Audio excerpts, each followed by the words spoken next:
jumbuh kalian kawontenaning swasana jagat ingkang mekaten ulun kepengin miterang dhateng Kakang Narada miterang kenging jajaki nggih sumangga saking pangraos ulun ingkang angka sepisan dumadining cupu Manik Astagina ingkang wekdal kalenggan mangke boten mapan wonten ing kayangan nanging mapan wonten ing Madyapada kados pundi perkawis menika saged kelampahan inggih perkawis menika ingkang badhe kula njakaken ing ngarsa Paduka Adi Pramesti awit ngaten Yai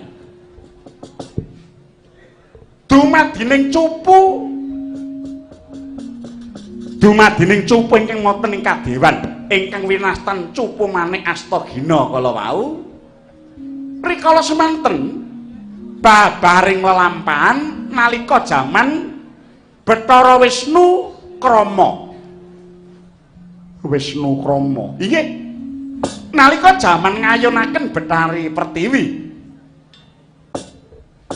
wonten asring Nalendra Buta saking negari Ndarawati Prabu Kuncara Kresna ingkang kagungan pepatih ingkang nami Banteng Wulung sekti kalintang ngrabosa ing kayangan suprandene setunggal kewala dewa mboten wonten ingkang saged mapaki kridaning patih Banteng Wulung ingkang wujud banteng saking lakaning banteng kala wau mijil pengabaran sumorot mawa cahya inggih labet saking dayaning Sekar Padmanaba mekaten Kakang lajeng sambetipun menapa kalian cupu Manik Astagina Kakang lah menika wonten sambetipun nalika semanten wonten lare lumampah lare saking negari Maespati naminipun Raden Gutama menika putranipun Prabu Kartawirya Maespati satemahipun saraya dening Jawata kinan amangsulaken kridanipun Nalendring Ndarawati wekasan nalika semanten boten saged pikantuk damel tumunten Bathara Wisnu ingkang angsahing yuda nglepasaken sanjata parandene dipun getak dening Banteng Wulung Kamprong mapan wonten ing Mega Malang lah dening Sang Hyang Padawenan dipun wisik supados mandeng ayang-ayanganipun Bathara Surya dipun watek kanthi mantram sakti ayang-ayanganing srengenge ingkang mapan wonten ing seganten kala wau dados cahya sakonang tumunten kadayan Pramana Jati dados cupu Manik ingkang winastan cupu Manik Astagina katamakaken wonten ing Banteng Wulung ambyar lebur tanpa dadi pejah Banteng Wulung wusana Sekar Padmanaba kadarbe dening Bathara Wisnu dados dumados ing kembang Wijaya Mulya inggih Sekar Padmanaba kala wau sareng kalian dumados ing cupu Manik Astagina lah rening cupu Manik Astagina kala wau dumados saking ayang-ayanganing Sang Hyang Surya mila tumunten dipun pundhut dening Bathara Surya nanging kenging menapa lajeng boten mapan wonten ing kayangan lah menika kula nyuwanggaken kirang mangertos kedahipun cupu Manik Astagina menika mapan wonten ing kayangan Kaca Ngirang kenging menapa lajeng sakmangke ngalih wonten ing Madyapada lajeng ingkang angka kalih kenging menapa sakmangke wonten angkara murka ingkang badhe ngrebat pangwaos ulun dumadi saking Nalendra ing Kiskendhapura ingkang ajejuluk Prabu Mahesasura menika raseksa ingkang sirahipun Mahesa Mahesa titianipun Prabu Wahasti inggih tugel jangganipun Prabu Prahasti inggih pedhot gulunipun lajeng dipun seblak barat dening Bathara Bayu dawah wonten negarinipun lah ing mriku dumados lampan ingkang elok-eloki sirahing Mahesa tememplek wonten angganipun Prabu Prahasti mestakanipun Prabu Prahasti tumemplek wonten ing Mahesa mila salah kedaden Prabu Prahasti mestakanipun mestaka Mahesa wondene titianipun ingkang wujud Mahesa mestakanipun rainipun Prabu Prahasti. Mila lajeng dados kebo ingkang rainipun buta. Engga sakmangke katelah nalendreng Kendhapura kala wau jejuluk Prabu Mahesa Sura buta ingkang sirahipun kebo. Wondene titihanipun kebo ingkang sirah buta naminipun Jatasura Yai. Mila ngendhak panguwas paduka wonten ing Kahyangan Jonggring Saloka kanthi pawadan minta Betharitara ciptane ngalih namung badhe mengiran jagat ngrata bumi Yai.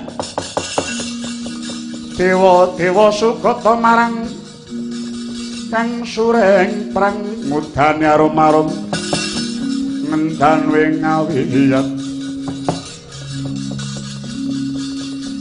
narada ngepalane Jawata Sukamulat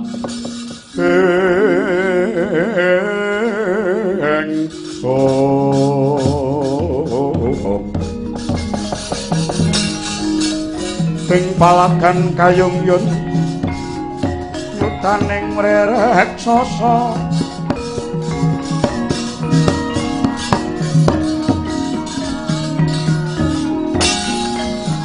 Rada andhek sura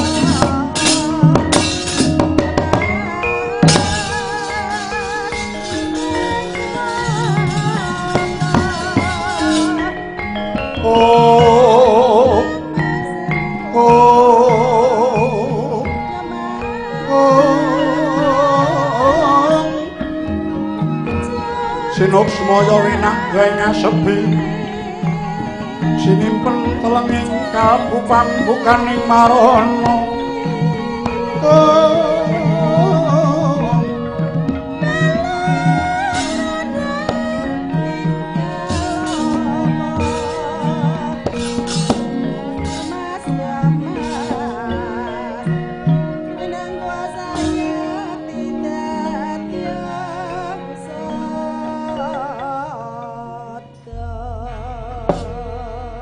adalah ingkang puspitorun kasiliring samirana ombret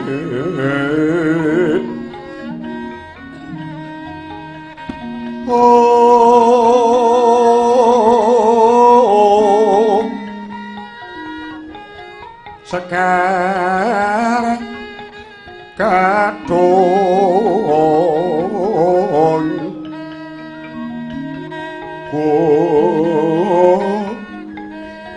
ngas kandanyo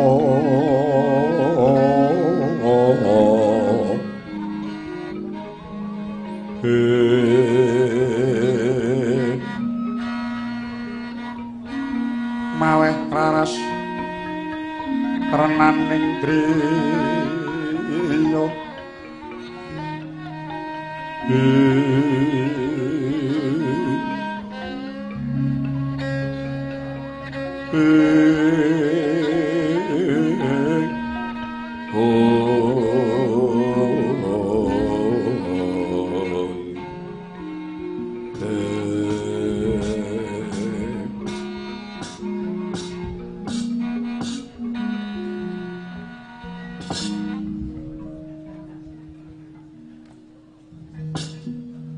wilahing Mastuna sidam sekaring bawana langgeng ulun waspadake titah ingkang munggah ing pangayunan ulun menawa ora kleru pamawas ulun kaya kaki lembu sura ingkang abiyantara Wang Tete, kula Ludra Mas Patik Raja Dewaku. Inggih, kula nun cumadung kepareng paduka Iwang Giripati. Kula ingkang abdi pun Lembu Sura. Sepisan malih Hamid pasang kaliman tabih sinabeto ing iloduni dumawing tawang tuwang linepat ing tulang manu. Wondene sowan kula damel singaking para Jawata Durandara ingkang samiyan angkil. Iya ya lembu sura kaya radadi apa? Kula ngaturaken pangabekti Bu Kulun. Ulun tampa karya bombong Tiasulun. Pengestulun tampanana kaki lembu sura.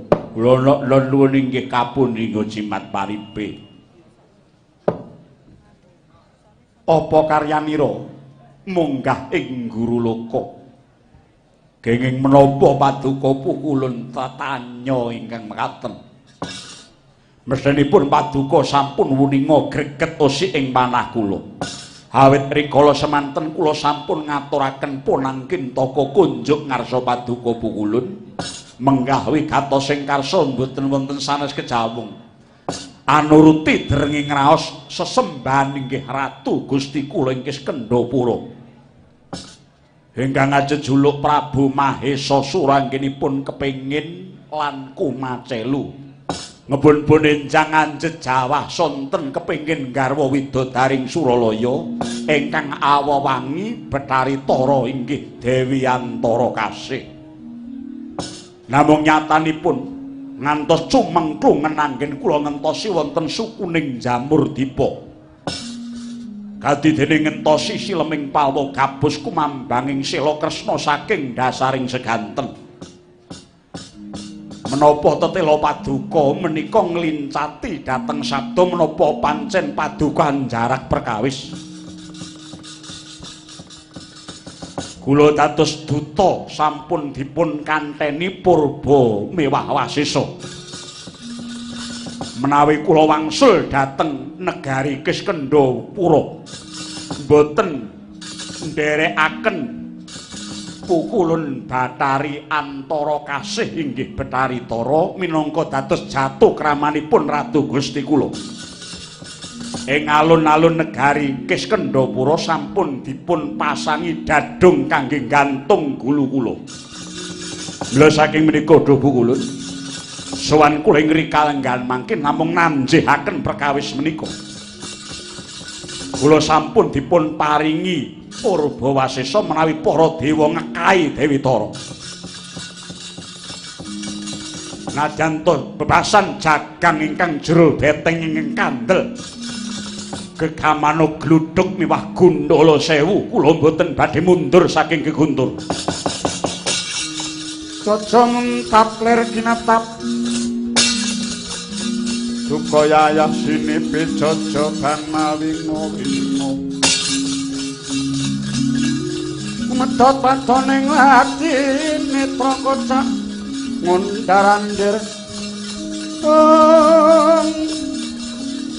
Ditepnya mangala cakra wadana nirambaranang Pindha kembang warawari sinabet metu danane ladal ana dewa ingkang maju ing pangayunan kowe sapa lekno mripatmu jerengen gobokmu dewaning para Gandharwa Bathara Surapati Sang Hyang Sakra katelah Bathara Indra. Paduka pukulun ingkang pewisik Bathara Indra, aku bapakne Dewi Tara. Dalah. Yen ngono kepasang yogya katuju ngenugake yen njaluk pitukon.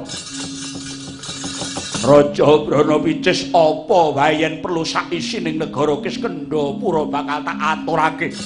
Waton baline lembu sura nggawa Betari Tara iblis lanat. Lembu sura ana apa pukulun? Ora melek mripatmu. Wis ana pepancening dhaup Mamanta Hapsari kasuwargan kuwi mung kanggo para dewa. Ora kena titah kang kaya dedapuraning ratu Gustimu. Ulun sumrup Mamanta sejatine nggonmu munggah ing kayangan namung kinarya pawadan nggonmu bakal ngendhih panguwasaning Sang Hyang Guru. Mula kang saka kuwi aku ingkang murba masisa sakwutuhe tumrap kabagyan lan kamulyane anak wadon bisa garwa Betari Tara nanging langkah ana Bathara Surapati. Wah aja ana kene metu repat panasen kaning Asima.